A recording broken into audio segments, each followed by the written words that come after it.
जुहार दर्शक बंधु कुशल टीवी को आपको स्वागत। आपण देखुचन कुशल टीवी रो खबर। आजिर खबर बरगढ़ जिलापाल ऑफिस नु आज तारीख 11/9/2024 रे सूचना मिली जे छत्तीसगढ़ अंबुजा सीमेंट रो मुख्य उत्पादन अधिकारी श्री रामभव गाटू बरगढ़ जिलापाल श्री आदित्य गोयल को देखा करवार के आसीथिले ओ जिलापाल ऑफिस को जाइथिले। फूल पुष्पगुच्छ सहित मिठा पकेट प्रदान करिथिले। सेही पकेट को संदेह करी बरगढ़ जिलापाल तांको पियन को पकेट खोलिबा पई निर्देश देइथिले, जेउथिरे कि 500 टंकिया नोट 4 बंडल बाहरी थिला।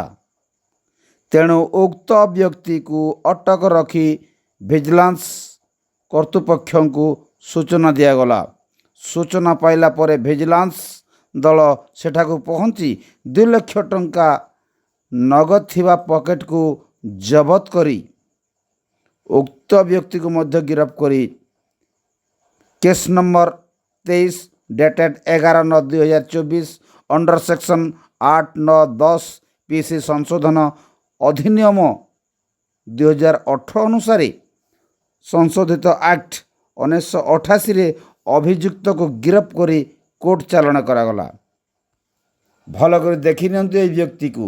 ये होचंती सेही अंबुजा सीमेंट रो मुख्य। बरगढ़ नारायण बेहरा का रिपोर्ट, कुशल टीवी।